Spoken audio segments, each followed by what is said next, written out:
Welcome back, everyone.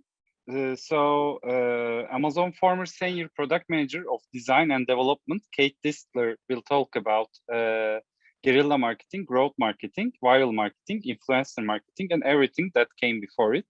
That seems as much traditional as it's old school. It can be difficult to know the best way to promote your new game.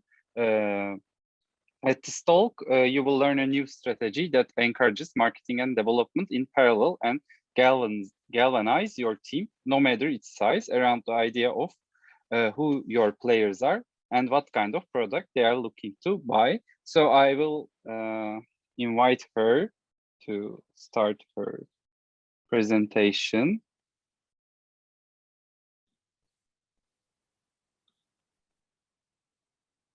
Hello. Hello, Kate. Welcome again. Thank you. Good evening. It's so nice to be here. It's really nice to see you too. So you can start when you are ready with sharing your presentation. Excellent. Okay. So just as the introduction said, I really want to speak with everyone today about how there are so many different ways to market your games and your products. And between the different ways we're talking about, growth marketing is huge, influencer marketing, whether you're working with people on Instagram or TikTok or Twitch or YouTube, everything that we're doing that was new 2 or 3 years ago is all of a sudden seeming kind of old school now. And it really can be tricky to know the best way to promote your game. When we're talking about marketing, a lot of times we're talking about the vehicles for that communication. How are we getting our message out to our customers? How are we going to make sure they see it? I mean, we're not going to do it in newspapers. We might not do it in television. We might do it online. And it's so much about the way we're communicating instead of what we're communicating. So during this session, I'm going to talk a little bit about what we're communicating and why it's important to focus on the what, and even more importantly, the who. The idea here is that when we make products, we think about the product first and then the customer second. We make our games and we think that they're fun and we test them and we have our friends test them and we get into different collective groups of different indie game developers and we become convinced that this is a great product. And as long as it's a great product, surely somebody will buy it. But what if we looked at it a different way? So before we get into that too much, let me tell you just a little bit about myself. As I said, my name is Kate Distler. I was one of the founding members with the Indie Mega Booth way back when, along with Eitan Weinert and Kelly Wallach. And after that, I was in working with several Boston indies, and specifically the Indie Game Collective. After that, I was at 2K Games for a while. At 2K Games, I was in social and social marketing and social media marketing. Then I went to Amazon, where I was for 6 years, spread across our different games initiatives, and I'm currently at EA. All of that being said, all of the thoughts that I'm presenting here today are on my own, and it encompasses all of those experiences that I've had, and a few more. I got into gaming more than a decade ago, and I started as an indie developer myself, making educational games for children that are on the autism spectrum. And that's what led me eventually to moving myself across the country to Boston, and it all led into everything else to where I am now, which is a senior product manager at EA Games. So with that being said, now that you know a bit more about me, let's talk more about what I came here to talk to you about, which is understanding the importance of having the right product at the right time. Now, I'm going to give an example of when this didn't happen. I don't know if any of you know what this product is. If you do, go ahead and say either in the chat or what have you and brag about knowing what this is. If you don't know what this is, you are in the majority. This is the Apple Newton. The Newton was considered technology innovative when it debuted, but a huge combination of factors made it so that it just didn't take off. It was expensive, it was clunky, and its handwriting recognition was, well, it was terrible, to be honest with you. And that was tricky because one of the audiences that Apple had approached were doctors. And what Apple found was that while this device was convenient, it held a lot of information and it was portable and it was handheld, When you're a doctor, accuracy matters more than convenience. So if you were a doctor writing on this, and instead of saying take 2 Tylenol, it said something like take 2 tennis balls, that wasn't helpful to you. And it was less helpful than having a paper notebook that you would have to then type into a computer system. So while the Newton was considered technologically innovative at the time, uh, the high price that it was at, the problems, and all these things really limited sales. And Apple ultimately discontinued the platform. Steve Jobs came back in 1998, and within a year, he discontinued the Newton. And the Newton is an example of innovative technology. Nobody was going to look at the Newton and say it wasn't an interesting, innovative, imaginative idea, but there wasn't an audience for it. And the audience they thought they had, doctors and professionals, again, valued accuracy over convenience. And so this product that was innovative and ahead of its time and offered things that they thought customers wanted, didn't actually have customers. And so it didn't take off. Now, when you're talking about your brand and what it is, and we'll come back to the Newton in a little bit, I want to talk about authenticity. The reason why this presentation is talking about marketing authentically is because not only do you need to know your customers, you need to speak to them in a way that is true and authentic and indicative of your brand. Your brand's authenticity is more important than ever. Just like the slide says, 90% of consumers that were mentioned in a study, I believe by Deloitte, said they're looking for authenticity when deciding what brands they'll support. That's huge. That means that when somebody is looking at your games, they're also looking at your company. If you are an indie developer or a very small team, they're looking at you. They're looking at your social media posts. They're looking to see what different initiatives you might be supporting on your own. They're looking at what your employees are supporting. They're looking at how you treat your employees.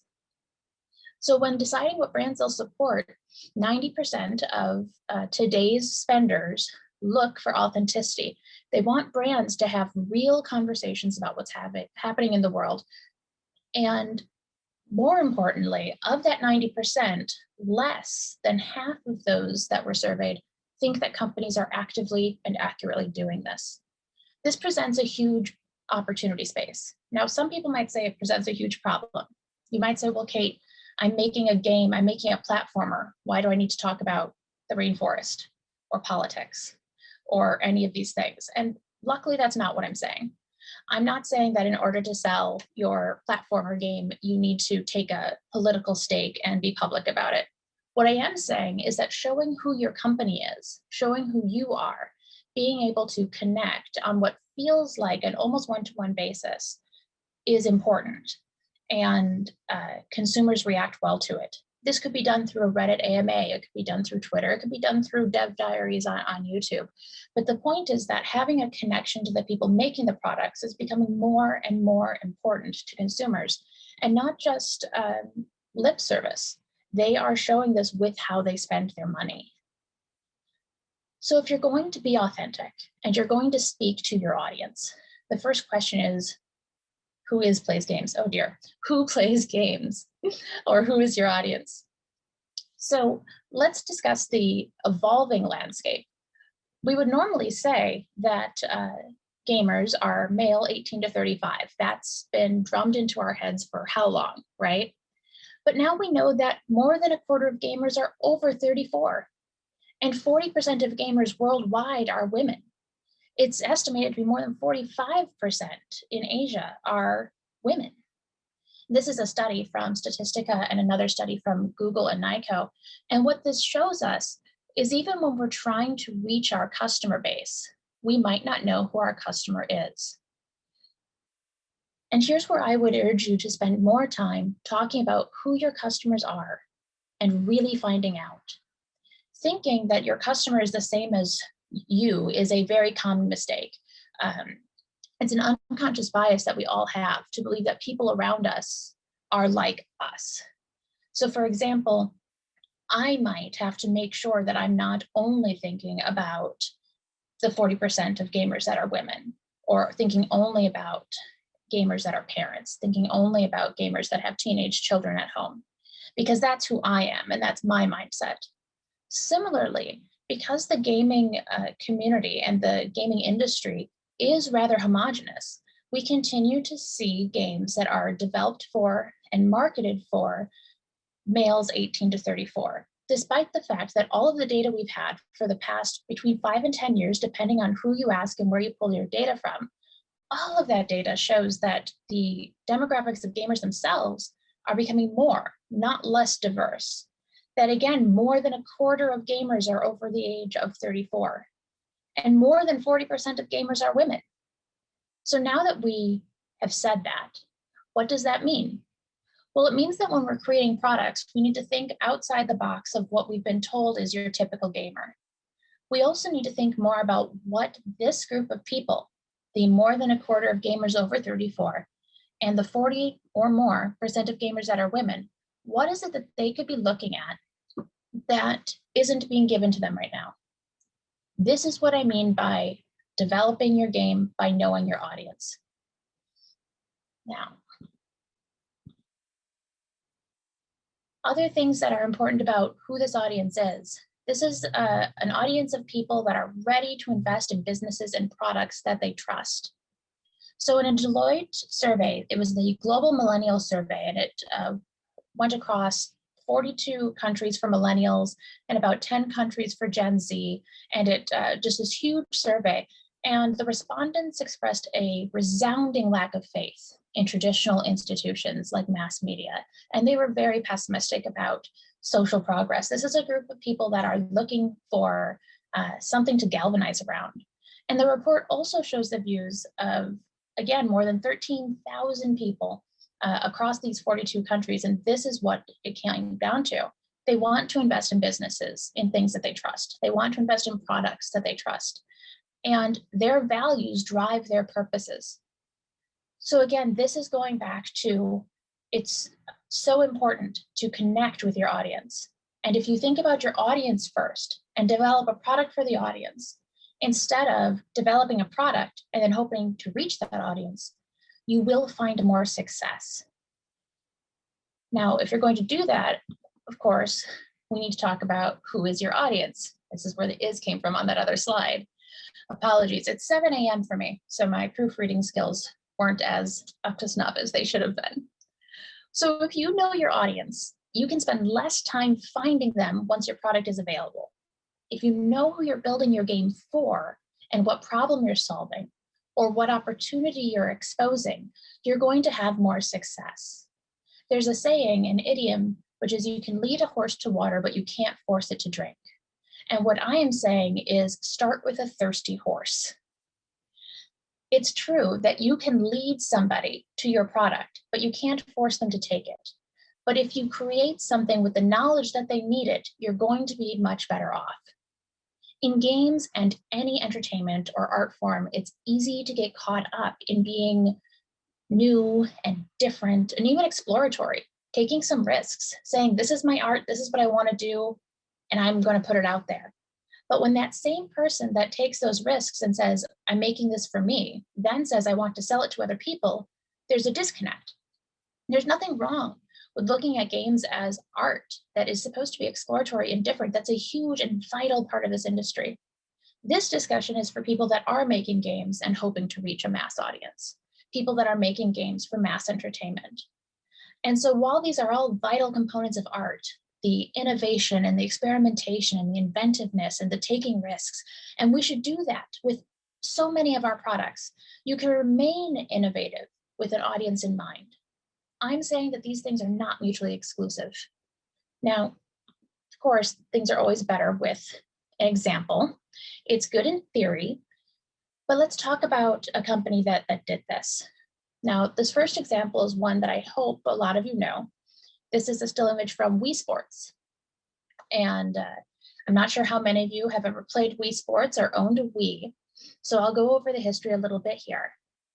Wii Sports was named one of the most influential games of the 21st century, not of the year, not of the decade, of the 21st century.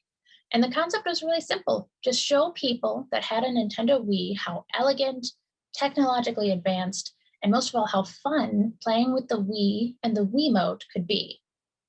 It's worth noting that this game was bundled with the console in many territories. So sometimes when you're looking at this as an example of Nintendo knowing their customer and then building a product rather than the other way around, people will say, well, it was the best-selling game because it was bundled with the Wii.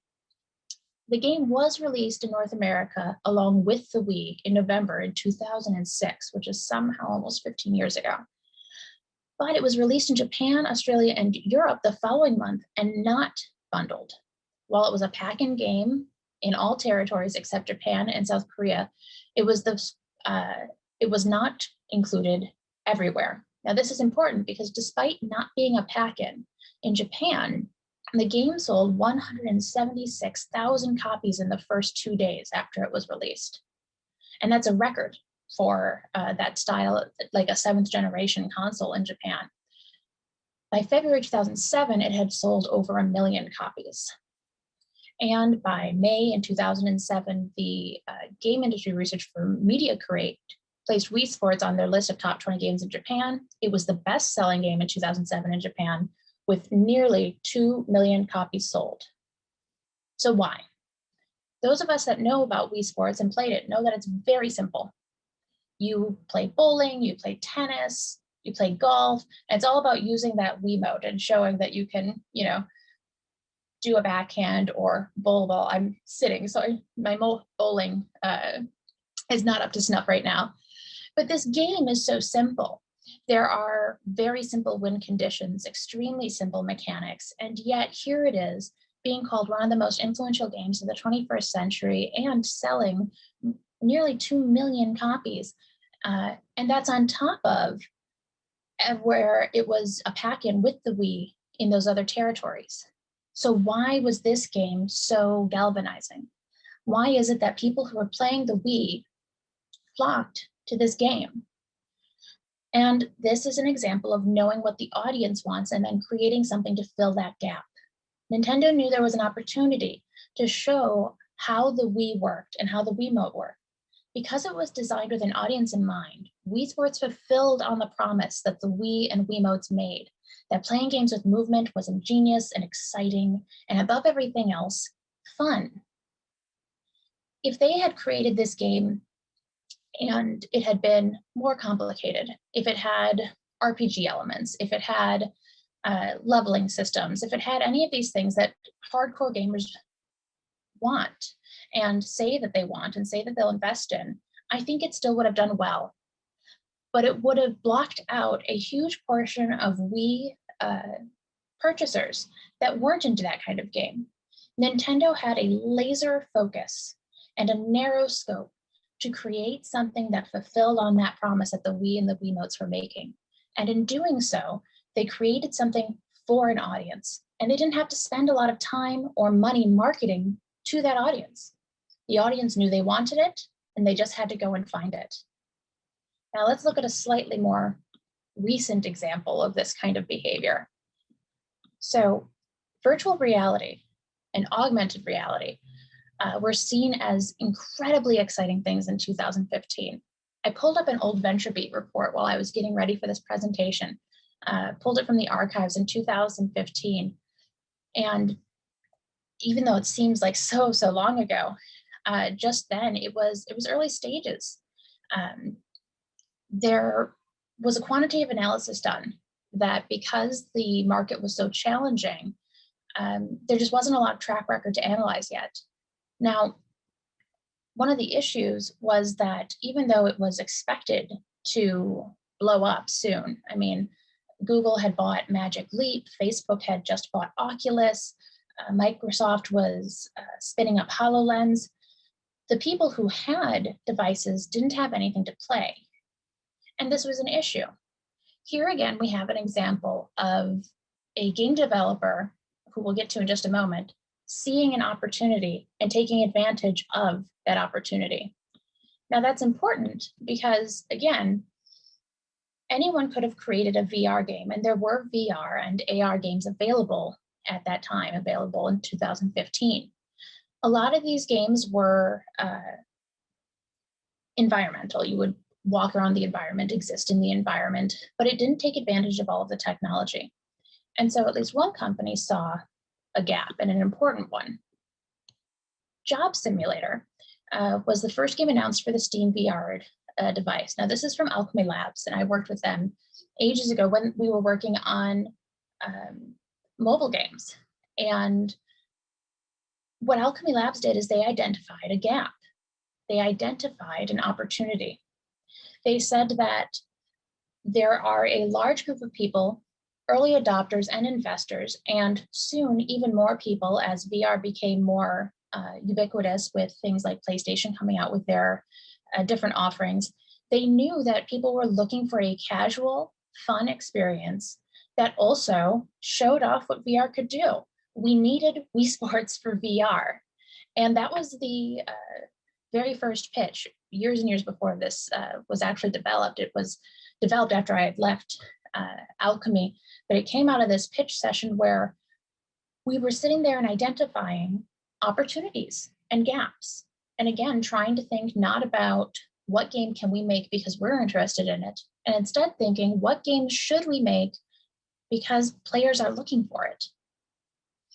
Job Simulator is at its core of simple experience.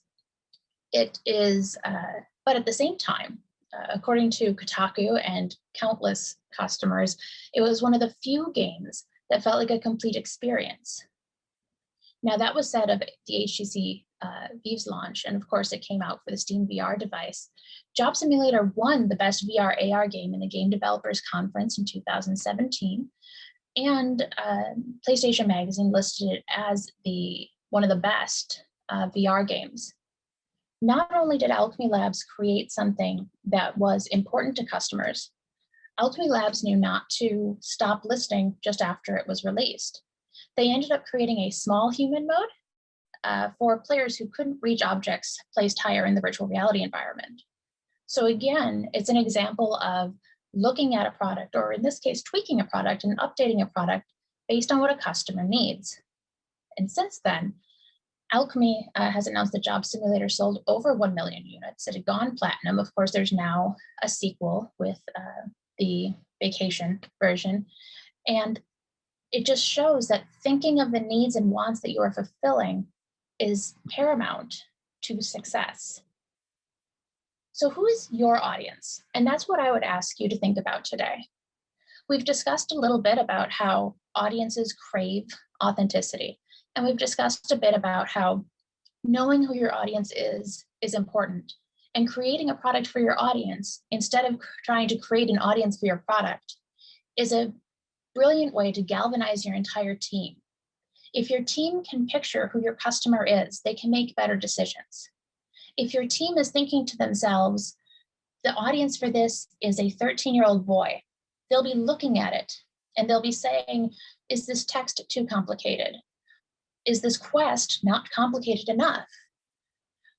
Are we thinking about people that are colorblind? Are we thinking about people that have a different number of digits? Are we thinking about people that have poor internet connections? When you start thinking about the people and then put that towards product development, you are going to find that marketing your product is simply easier because you've always known who you were building it for. So ask yourself, are you creating the right product at the right time? You can be more assured if you know your audience. So what gap are you filling? And what opportunity are you presenting? If you can think about these things early on in product development, you're going to reach a space where all of your product decisions are based with this concept of who your customer is in your mind. And once you're doing that, things fall into place. The marketing will be authentic because you've always been thinking about your customer. The marketing will be authentic because you've always done the research for who your customer is. And it's important to know that it's not too late to do this. You might have a product that's already deep into development, and you can still right now take the time to pause and think about who you're developing for. Create a psychographic or a stereotype or a generalization of a person, a fictional person. I like to compare it to the board game Clue or Cluedo, and I'm not sure if that is available everywhere, but it's the idea that you just make a name like Professor Plum, and you say Professor Plum is our gamer who is over the age of 35 and has children at home. And you can ask yourself, what is Professor Plum going to like about this game? Or maybe it's not for him. Maybe it's for Mrs. Peacock, and that's fine too. Again, those are games from Cluedo. And so if that doesn't translate well, please let me know in the questions. And we'll be getting to questions soon. I wanted to kind of get through this discussion early so I could take as many questions as possible. But again, you can do this at any time in your product lifecycle. The earlier you do it, the better. Because again, if you are marketing for an audience and you're not authentic, and you're trying to sell them something that you're not sure they need, this generation, the upcoming generation of people that have money to spend, they're going to recognize that, and it's not going to help your product move. So let's go back to the Newton. Obviously, they didn't know their audience, and instead they created a product and tried to convince their audience they needed it. By looking at the feedback from their audience, though, they did end up landing on something. Before the Newton project was canceled, it was spun off into an Apple wholly owned subsidiary called Newton, and later renamed, that sort of thing. And two Apple Newton developers founded Pixo, which is the company that created the operating system for the original iPod. Obviously, the iPod had much more success, moving into the iPhone, the iPad. And again, this is just taking a look at the idea that a great idea without an audience won't land. A great idea without an audience, even with the type of marketing budget that Apple has, won't land. You can have a fabulous, innovative experience, but if you don't have anybody that wants to participate with it, you're in a rough position, which is again why I urge you to think about your customers first. Think about who you're building this experience for. Think about who you're building your products for, and go from there. Because as long as you do, your marketing will be authentic. And instead of trying to reach an audience in a sea of different messages, you've created a product that your audience will already be looking for. So I know that was a lot of information presented quickly, because again, I wanted to make sure to have room for some questions. And hopefully I can see that there are questions popping up here. And so thank you so much for listening. And now let's start going through some of the questions. I wanted to leave about 20 minutes or so for questions. And it looks like I have some in chat. We don't have any questions yet on the chat. We have the info for the event. So the questions appear on the Q&A menu. So if you want, you can continue your presentation, or if you want to add anything else, you can continue. Certainly. So again, this presentation was designed to be shorter because when I've given it before, there are usually people that like to come and tell me about their games. So in this instance, again, I would say that the most important things when you're thinking about authentic marketing and thinking about your customer is starting at that very beginning and discovering who your customer is. Taking a look at the research that you have available to you. You can look at things from Super Data, from Deloitte. Different sources have all kinds of demographic information that you can tap into. And I really suggest that you look at things like the GDC Vault or like events like Indieway, and not only connect with people that are making games and networking in that way, but connect with people that might have audience insights. It's important to think about everything from age and gender identity and socioeconomic status, as well as internet connection and things like that. In the end, if you think about your customers first and make a product for customers, you're going to save time and money and stress and gray hairs trying to promote your product to customers that you don't know who they are, or where they listen to information, or where they make their purchasing decisions. And so really, I mean, I can dive into any of these pieces that are a little bit deeper based on questions and comments from our audience. We have a question from Sali. He asks, he says first, thanks, it was a great talk. Then he asks, do you think targeting for general or more specific audience is better for indies? It's a great question. I think that targeting for a specific audience is not better, but it's also more important than targeting for a general audience. Think of films. You know, films don't just say everybody on the planet is going to like this. They have an idea of who their audience is. And because of that, not only does it drive the story and the production and the cast and who's all of these things, it also drives the marketing. So when I hear somebody ask, should I market generally or to a specific group? I hear, should I tell everybody that everyone will like it? Or should I really focus on the customers I think are going to like it most? And I would make that focus. It can be scary stepping off that ledge and saying, I'm going to talk to this group, which means this group might not hear about me.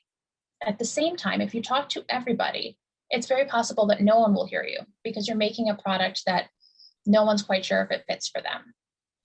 But if you talk to this small core group, they'll talk to their friends and they'll talk to their friends and they'll talk to their friends.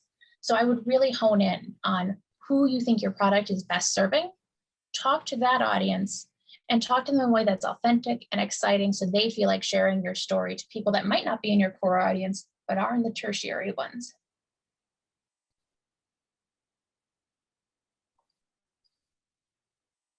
Okay. If anyone wants to ask questions, please use the Q&A menu.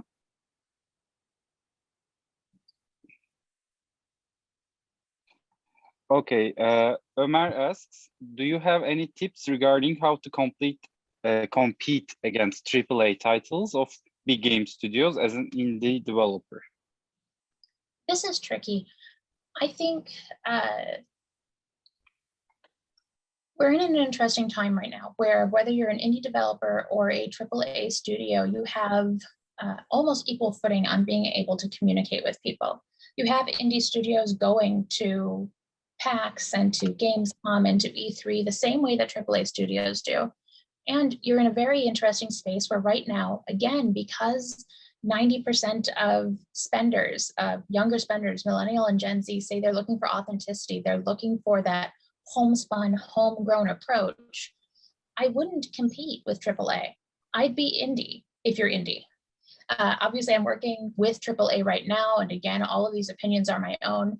I just think that these are different things. That would be like saying, how should the organic farmer compete with the mass market farmer? And the answer is, don't.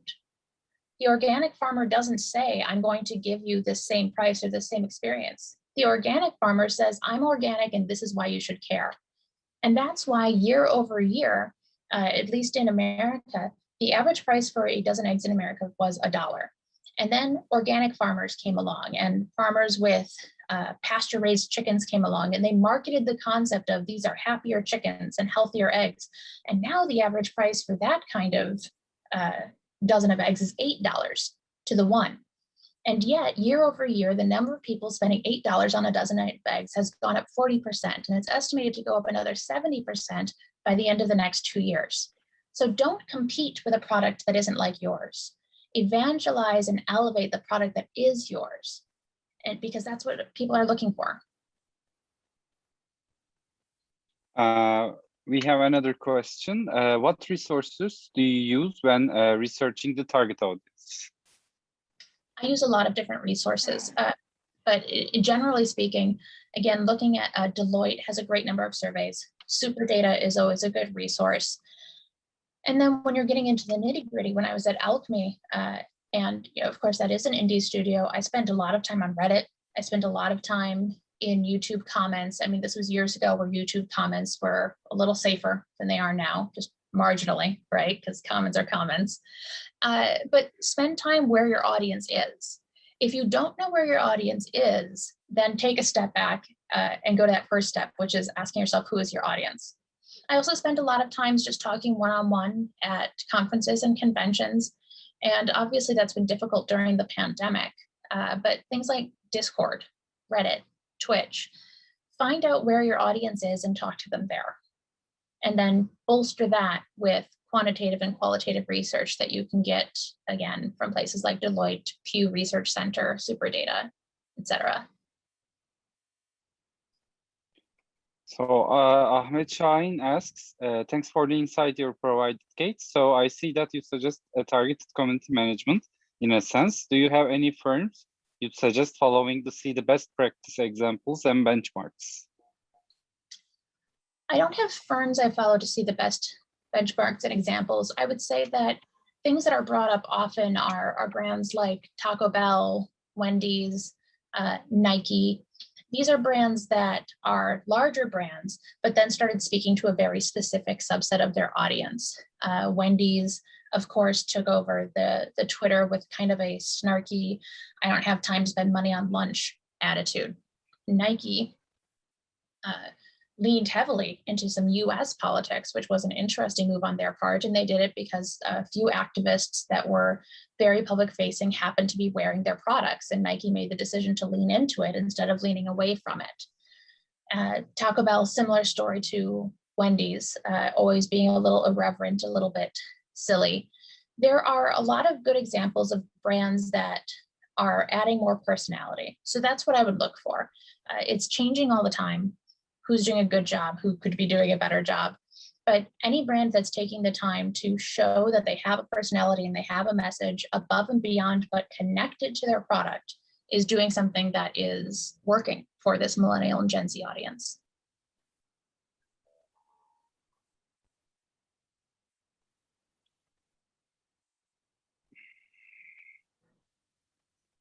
There is no questions left if anyone wants to ask. So do you have anything to add, Kate? Oh, we have another one. So I will interrupt this.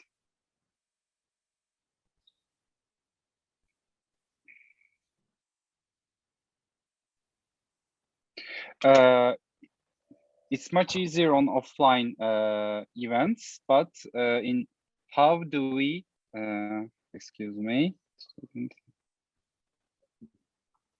how can we understand or find our target audience in digital events?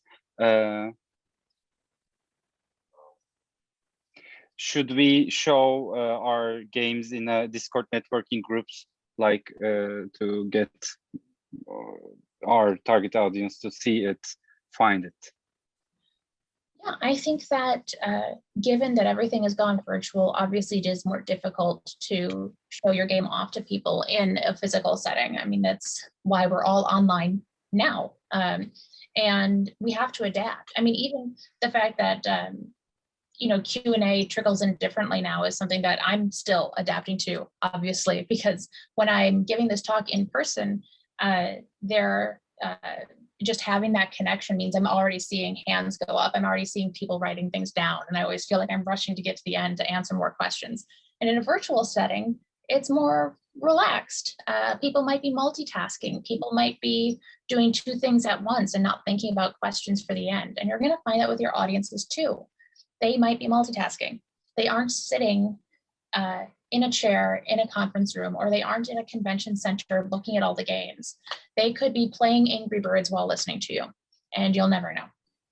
So because of that, I do think it's important and smart to reach out to different places like Discord, Reddit in some cases, and that sort of thing. As far as showing your game in early stages, developer diaries, developer transparency has been a tried and true method of getting to know your audience and connecting with your audience. So as long as you're doing it in a way that you feel comfortable, I say go for it. One thing I would say is it's important to caution against the idea that you are co-developing with your fans or with your audience, with your cohort. You don't want to go in and co-development unless that's specifically what you're trying to do. Make it clear that you are open to feedback and interested in feedback, but that you're inviting them into your process, which is already set, not to develop your process. It can be important to kind of set those boundaries, because otherwise your audience might get the idea that they're co-developing and then feel burnt when none of their ideas are used, or look for compensation when one of their ideas is used. So definitely share, definitely have transparent development if that's something you're interested in. Just spend a little bit of time designing your parameters and the parameters that are right for your business, your company, and your product before you dive into that pool. Okay, Omar asks, I saw on your LinkedIn that you worked in EA as senior product manager, and you gave example from VR games. Why don't we see EA or other big game studios working on VR games yet? Is it Is it because of the profitability? Like consideration of them, still VR devices are not accessible to everybody. I can't answer anything on behalf of EA. Speaking generally as to why we don't see more VR games, I think that it's still a very interesting and growing market. I think that indie development has a unique position where, because they can be scrappy and have rapid iterations coming out, there's a real space there to try something that's a little different. A lot of VR games are shorter, they're more bite-sized, and so I think that indie developers do have a unique position there, but I can't speak to why EA or any other AAA company is or is not investing in that. I can't say whether or not they are.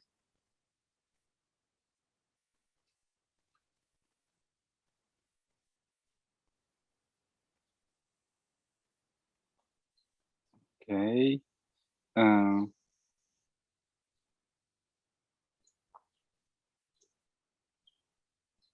I have a question. I will ask something before we wait the other questions come in.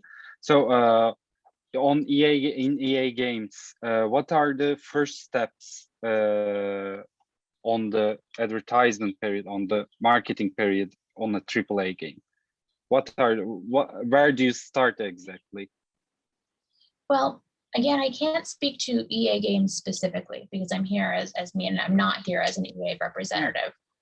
But for AAA marketing and indie marketing, I again say that that's where we start on equal footing. The first step is knowing your audience. It's knowing who your customer is.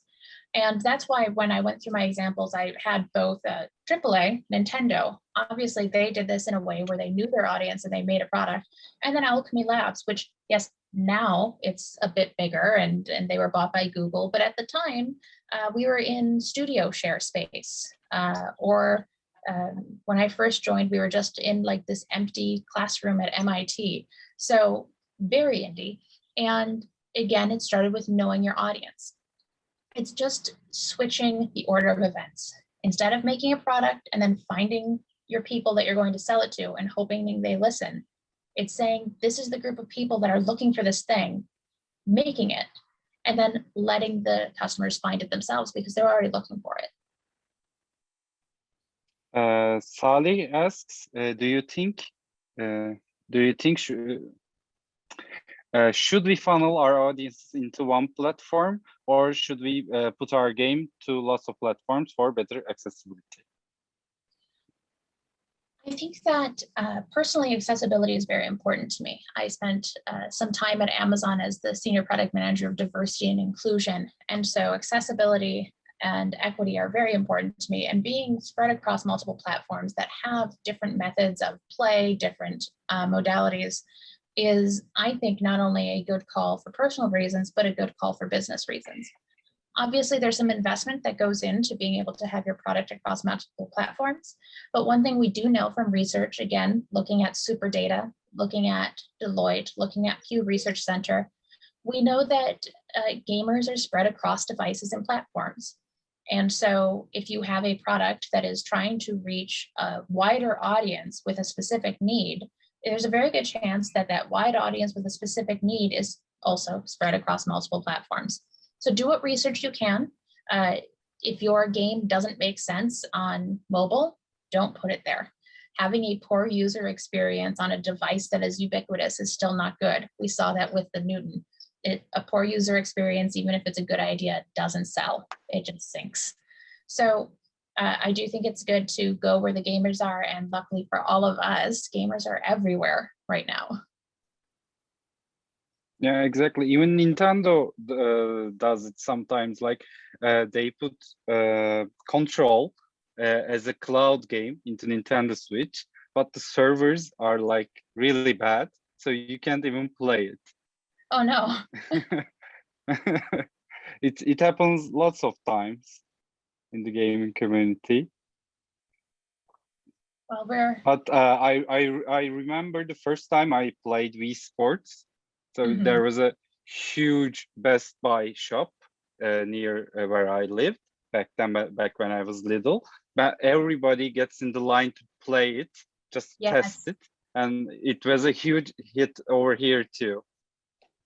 Yes, worldwide. Again, it's one of the biggest games of the 21st century. Almost 2 million units sold in Japan alone. I mean, it was huge. And it was huge because it did exactly what customers were looking for. Yeah, it was really surprising and something very new back then. And I remember that it wasn't come with the Nintendo Wii in Turkey too. So you need to buy it separately, but everybody got the Wii Sports on their Wii. It was Exactly. a must. It was something like a must. Exactly. Okay, I think we don't have any more questions, and we are almost out of time. So it was really nice to have you here, Kate. Thank you for coming. Thank you for sharing. Thanks a lot. We hope to see you again sometime. Thank you so much for having me. Thanks, everyone.